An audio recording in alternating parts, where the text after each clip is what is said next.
Welcome to face mass தரக்கம் யாரை பற்றி பார்க்க போகிறோம்னா நீலாம் கட்சிக்கே வேண்டாயான்ற அளவுக்கு பார்த்தீங்கன்னா இப்போ எடப்பாடி பழனிசாமியோட செயல்பாடுகள் இருக்குது. ஏன் பார்த்தீங்கன்னா எடப்பாடி பழனிசாமி வந்து தப்பு பண்ணால் எல்லாரையும் வந்து கட்சி விட்டு நீக்கியிருக்கணும்.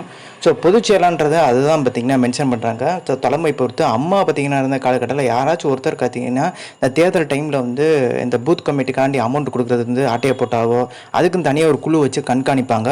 அப்படி பண்ணால் கண்டிப்பாக சிவியராக பார்த்தீங்கன்னா பயங்கர ஆக்ஷன் எடுப்பாங்க. எடப்பாடி பழனிசாமி அந்த ஒரு ஆலோசனை பண்ணவே இல்லை. ஏப்பம் விட்டு பார்த்தீங்கன்னா ஊர் கதை உலகம் கதை பார்த்தீங்கன்னா அவங்க ஏரியாவில் பார்த்தீங்கன்னா நெடுஞ்சாலை நகரில் 2 பேருக்கு ஓட்டு உரிமையே இல்லைங்க, அதை பற்றி வெட்டி வச்சு பேசிகிட்டு இருக்கான்ற மாதிரி வந்து தொண்டர்களே ஒரு ஆவேசமாயிட்டாங்க.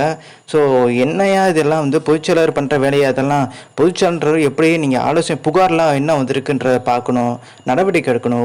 சின்ன ஒரு பகுச்செயலாளர் கூட நீங்கள் வந்து கட்சி விட்டு நீக்கலைன்னா தப்பு பண்ணால் அப்புறம் யார் பொதுச்செயலாளர்னு சொல்லிட்டு உங்களை வந்து ஏற்றுக்குவா? இன்னுமே பார்த்தீங்கன்னா முன்னாள் அமைச்சர்கள் எடப்பாடி பழனிசாமியை பொதுச்செயலாளர் ரேஞ்சில் வச்சு பார்க்கவே இல்லை, மாவட்ட செயலாளராக தான் பார்க்குறாங்க. புறநகர் மாவட்ட செயலர், சேலம் புறநகர் மாவட்ட செயலாளர் தான் பார்க்குறாங்க தான் தகவல் இருக்குது. ஸோ இந்த இன்ஃபர்மேஷன் பிடிச்சா லைக் ஷேர் சப்ஸ்கிரைப்.